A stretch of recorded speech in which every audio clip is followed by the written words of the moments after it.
All right, we're back to the bridge, and I'm going to find another photo. Actually, we're going to open up that photo a minute ago. We're going to take it through its paces, okay? So let's double-click. We're going to go ahead and reset this to as shot so you can see the process thus far. So step one, setting the white balance. Let's go ahead and grab the white balance tool, click on the area that we think is supposed to be gray. Of course, if he's holding a gray card, it's even easier. But actually, that white balance looks pretty decent right there. If you wanted it to be a little bit warmer, you could maybe move it just a tiny bit. Oh, there we go. All right. What do I do next? Next, I leave the whole white balance section and go right here to this next section. And by the way, we're in the basic panel. I've always said, I think this is a horribly misnamed panel. This panel really should be called like the essential panel or the most important panel or the critical panel, because most of the changes that you'll do in Camera Raw are right here in this one panel. For example, we've already set the white balance. That's a critical thing. Now we're on to exposure. All right, now the exposure is going to control almost the overall exposure. It's probably the slider that has the most effect of anything, but really what it's controlling is your highlights. So let's go ahead and drag it. He looks a little bit dark, and so I'm going to drag it a little bit over to the right and kind of get it looking good. All right, something like that. Here's the problem, and there is a problem. The problem is looking at the histogram up here. The problem is this little triangle up in the right-hand corner. That little triangle, let me zoom in so you can see it, should be the color black. That's the sign of everything's okay. If it shows up in color like you see here, what it means is you're losing detail in this photograph.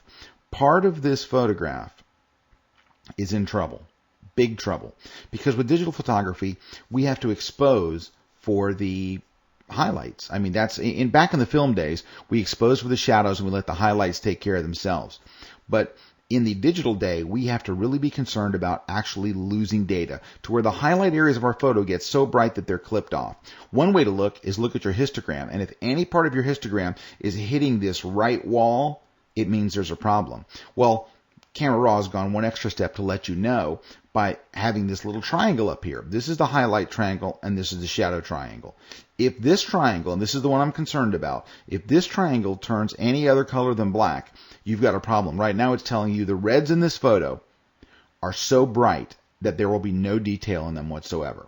If you actually want to see where in your photo you're losing data, just click on that little arrow and then watch your photo. Watch as I click on it.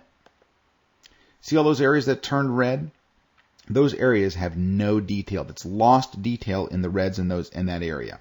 And that's very, very bad. So there's one of two ways to cure this. The old way to cure this would basically be, well, that's the right exposure for the whole photo, but I have a problem with the clipping. It's called clipping, highlight clipping. So I'm just going to lower the exposure until it doesn't look as good anymore, but at least I've got all my detail back. So, yes, now see the triangle? It's black. There's a gap, and that's what you're looking for. Let me zoom in so you can really see that.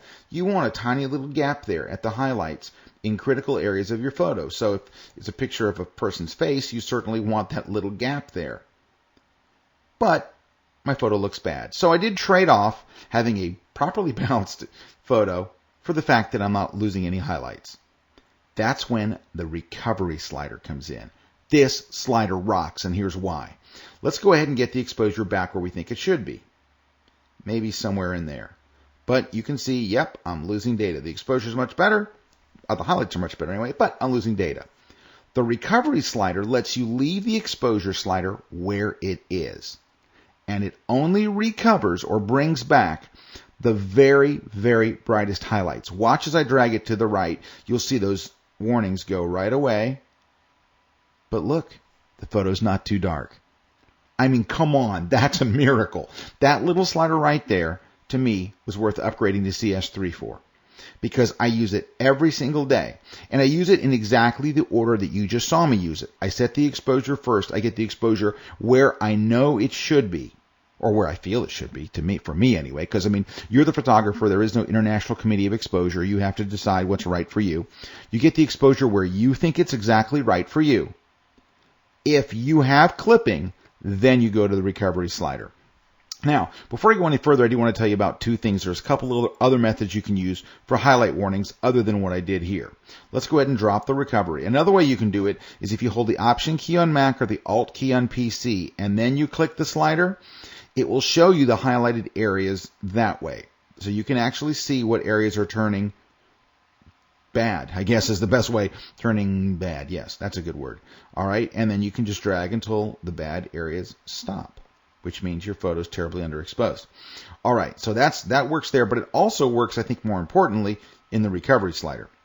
Hold the Option key, click, drag, and it goes away.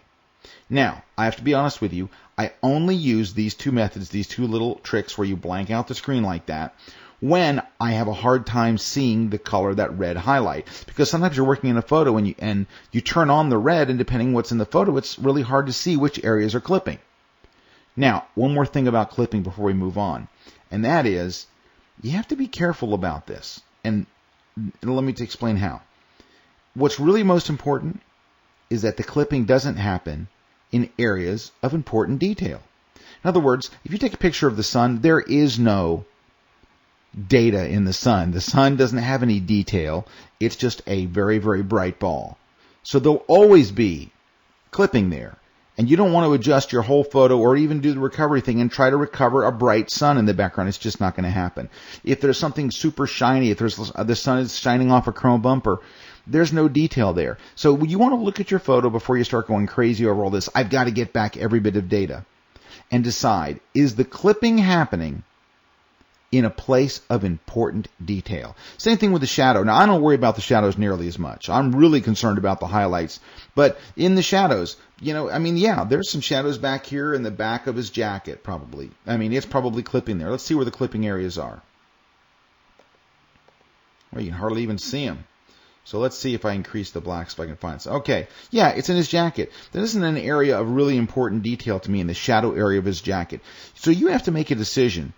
Do I really care about those areas? Do they mean something to me? So I guess the moral of the story is, don't get all freaked out about clipping anything. Look at your photo first, turn on your warning, and see, is it in an area of critical detail? In this case, when it was clipping the side of his face, to me, that is an area of absolute critical detail. That's the last place I want to lose data. So that's worth it for me to try to adjust it and try to bring up the recovery to fix it. All right. So to recap, starting with white balance, we get that fixed. We set the recovery next, the exposure next, and then only if we need it do we adjust the recovery. Of course, there's a few more things we have to discuss, but just wanted to get you through those right now.